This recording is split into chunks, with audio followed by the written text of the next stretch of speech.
Hello, magandang umaga, magandang gabi, magandang hapon sa inyo. Uh, Ito nga pala si Yao sa TV, and pag-uusapan natin is regarding my Defi Pet. So ito yung bagong parang tumapat sa Axie, no? Kaya lang currently wala pa siyang pay to earn. Okay, so tayo ay nasa beta testing pa lang. Pero ang kinagandahan dito, pwede ka nang bumili ng mga eggs or mga pets mo in advance, lalo na hindi pa siya ganun kasing taas ng Axie. Okay, kasi sa Axie parang nasa 45k, 50k, yung pa nga nakita ko 180k eh.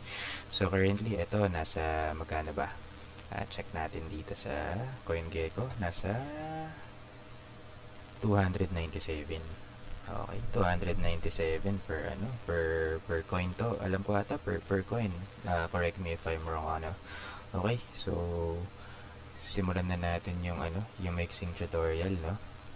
Okay, so first of all, kung gusto mong gumawa ng MyDefi Pet account, may puntahan mo lang or access tong play.mydefipet.com. Okay, so unang-unang makikita mo dyan is, let's say for example, ganito. So since may account na ako sa BSC chain, okay, ang may example natin si Cardia chain. So kapag wala ka pang account, ang makikita mo dyan kay Cardia chain ay connect, and kay BSC chain is connect din. Okay, so once na na-click mo na yung connect, ipaprompt ka niya na mag-download or i-add sa browser mo yung extension, which is Metamask. Okay. So, sa Metamask natin, kailangan mo lang naman siyang i-add doon and magkakaroon ka na ng Metamask account. So, first, as far as I remember, sa Metamask registration, mag-register ka doon ng password mo, and then yung security words nila. So parang 12 yun, 12 words yun na dapat mong tandaan or dapat mong isulat ng magkakasunod-sunod. So kung paano siya lumabas, dapat ganun mo din siya isusulat kasi itatanong sa iyo yun ni Metamask for confirmation. Okay? So once na matapos mo yun, magkakaroon ka na ng account. Okay? And then ang default na account mo dyan is Ethereum mainnet. Okay. So, since si MyDefi Pet or Dpet, gamit niya ay Smartchain, so dito tayo kay BNB. Okay. So guys, okay lang kahit i-correct niya ako, walang problema. Again, hindi po ako expert and bago lang din ako dito sa MyDefi Pet. Okay? So, sama-sama tayo newbie. Tulungan lang tayo. So, okay, let's continue. Once na para pala ma-add nyo tong smart chain, okay, dito sa ating Metamask, click nyo lang tong arrow na to, and then click nyo yung custom RPC. Okay? And then makita nyo yung mga text box, which is network name, new RPC URL, chain ID, and so on. And kung gusto niyo naman ma-fill out tong mga values na kailangan dito, pwede niyo siyang i-access sa academy.binance.com. Okay, so ilalagay ko na lang din yung link sa description para ma-access yun ng rekta.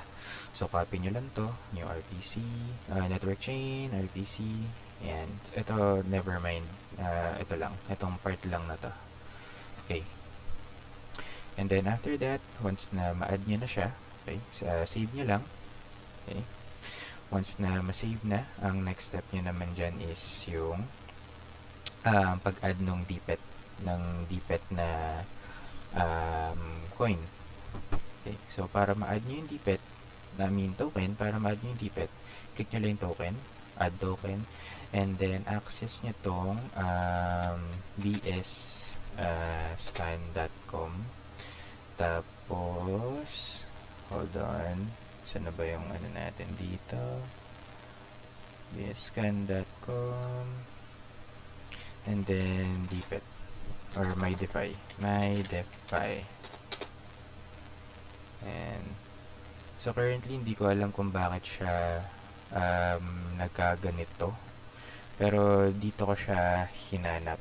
Kung meron kayong bagong link, okay, pwedeng i-share nyo rin sa akin. Pero dito ko siya nakita. Dito kay Sir, saan na ba yun? My Defi Pet full tutorial.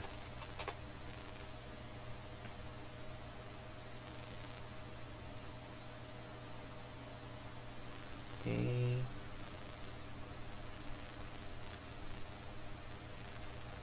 Okay, so once na nakita nyo na si My Defi Pet dito, okay, ang ika-copy niya lang, parang ganito lang din siya. Parang RPC URL lang din. Okay, so i-post ko na lang din sa description yung yung link, no, kapag pag nakita ko siya. Alright, so once done mo na siya, once done na yung once na na-add mo na si Dpet dito kay Metamask, next mo dyan is mag-withdraw. Okay, so since meron akong Binance account, hindi na ako nahirapang bumili pa or like mag-order ka ng USDT then go-convert mo sa BNB. So ang ginawa ko na lang is nag-withdraw ako. Okay, so ito yung mga holdings ko, nag-withdraw ako. So let's say for example BNB, withdraw, and then yung address ng Metamask natin, okay, so BNB, tapos paste mo yung address dito. Once na ma-paste mo na, click mo yung max. Okay, kasi ako max to lahat nung withdraw ko to, ito max to pero ito parang medyo nag-adjust ata ako kasi parang naubusan ata for gas fee. So ano na lang, kapag kinulang, kailangan mo magbawas ng konti. Alright, so ayan na. Once na nakapag-send na or completed na, mapupunta ngayon yan, i-convert mo naman yan dito sa Pancake Swap. Okay, kung wala ka pang account dito, pwede mong i-connect yung Metamask account mo. So connect and then Metamask. So ang website niya ay pancakeswap.finance /swap. Okay, so kapag meron ka ng account dito and then nag-withdraw ka na, dito siya mapupunta. So click mo lang si exchange and mapupunta ka dito. So let's say for example BNB, and click mo yung max. Okay, click mo yung max and then select mo yung Dpet. So once na select mo yung Dpet, meron ditong approve, magkakaroon dito ng approve, and then pag in-approve mo yan, click mo yung swap. Okay, so once na ma-swap na yan, magko-confirm ulit yan. Okay, and then once na mag-confirm na siya, malalamanan na yung Dpet mo. Ayan, malalamanan na si Dpet Token mo. Once na malamanan na si Dpet Token mo, okay, pag nag-login ka dito sa My Defi Pet mo, itong Dpet Tokens mo ay magkakaroon na rin ng value. Okay, so once na meron ka ng ganyan, pwede ka nang bumili ng itlog or ng pet. Actually, ano pa lang to parang kagabi ko pa lang siya ginawa. So since nakagawa na ako, might as well share ko yung knowledge and or yung process na kung paano gumawa ng account. So again, newbie pa lang ako, pero meron na rin naman akong background sa crypto. Wala pang 1 year, di rin ako magaling, pero so far yung mga basics medyo inaalam natin. Wala akong i-advise sa inyo na like professional advice. Siguro ang may advice ko na lang based sa experience ko ay gumastos ng naayon sa kapasidad nyo. Okay, kasi yung ipapasok nyong pera dito, legit man yung game, pero wala tayong kasiguraduhan kung mabuboom ba siya or hanggang ilang years lang ba siya, makakabalik ba yung ininvest mo. Okay, anyway, eto siya. Basically, kapag nakalogin ka na dito sa Defi Pet, again, ang makikita mo lang dito ay incubator, tapos dalawa ata or isang cage, tapos isang ano bang tawag dito, building. Yan, building niya, farm plot. Ayan, so pwede ka magtanim dito. Ayan, pwede ka magtanim. So yung pag gusto mo magtanim, click mo lang to. Kunyari, yan, may tanim kasi ako pero click mo lang to, then may mili ka ng ito-plant mo. Ayan. Tapos, pag nag-register ka, meron kang free na parang 60 diamonds ata, and then 6k na food, kung di ako nagkakamali, and then 20k silver tokens. So, again, wala pa siyang play to earn based dun sa roadmap nila, quarter 4 lalabas yung play to earn, so antay-antay tayo. And then hindi naman daw kailangan i-evolve yung mga yung mga pets mo para makapag play to earn. So tingnan natin kung may mahanap tayong dito, kung may mahanap tayong info dito, no. My Defi Pet developer announcement, and mukhang wala so, natamad akong access yung Facebook ko dito. Anyway, makikita nyo naman yun sa Facebook Facebook page nila. Basahin ko na lang, nasa phone ko kasi tinatamad akong mag-access sa PC. My Defi Pet, hold on. Okay, so search nyo lang sa Facebook, My Defi Pet. Meron siyang 103 likes currently. And then, makikita nyo doon, post siya. Parang, kailan ba siya post?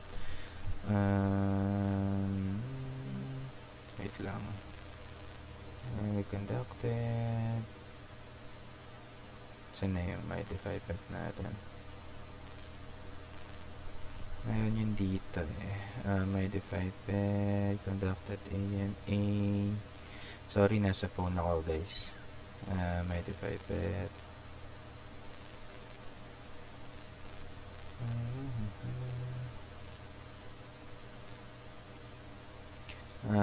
Basta nakita ko yan siya dito. Yung My Defi Pet na tawag dito. Yung play to earn niya or yung roadmap niya, quarter 4 lalabas. Okay, ayun pala. So, My Defi Pet, yun, one day. For clarification, yun yung title niya. For clarification, My Defi Pet CM-Bug-C. For clarification, users doesn't necessarily need to evolve pets to be able to join PvP or earn in the game. Take note that always wait for the official announcement of the publisher or developers. So, kung ako sa inyo guys, i-follow nyo yung page. Sorry kasi medyo tinatamad ako magbukas ng Facebook dito sa PC ko. So, sa phone ko binasa, hanapin nyo lang dun yung post. And, ayun. So, pag bumili kayo, again, ito yung egg. Click nyo lang yung plus. So, yung halaga ng isang egg ay 3 Dpet. Okay. So, dito makikita nyo naman dito yung Dpet coin nyo. Okay. So, ito hindi kasha. So, dapat 3. So, 1 Dpet coin. Okay, correct me if I'm wrong. 1 Dpet coin is equals to 312 na ngayon. Kanina, 297. So, paano ba yan guys? Habang maaga pa, bilhin na kayo. Okay. So, huwag nyo nang paabutin like parang Axie, yung tipong nasa 45k na, ang hirap nang bumili. So, payo habang mura pa siya, mura-mura pa, bilhin na kayo. Sa halagang 1k, meron na kayong isang itlog. Okay, so ako ang investment ko ay nasa 3k investment. Hindi pa lumalabas yung isang itlog ko. Hindi ko alam kung bakit, pero currently kumbaga in progress pa siya. Okay, in progress pa siya in terms of development. So given meron pang mga bugs na kailangan ayusin si developers, and tayo as beta users, okay, kailangan lang nating i-report kung ano yung mga nakita natin. Okay? And then again, paalala ko lang, gumastos ng naaayon sa kapasidad nyo, and wag mag-cheat. Yun lang, kasi sayang yung account nyo. So, yun. I hope sana meron kayong natutunan, and sana huwag niyong kalimutang mag-subscribe sa channel natin. Thank you and God bless. Happy gaming. Thank you. Bye-bye.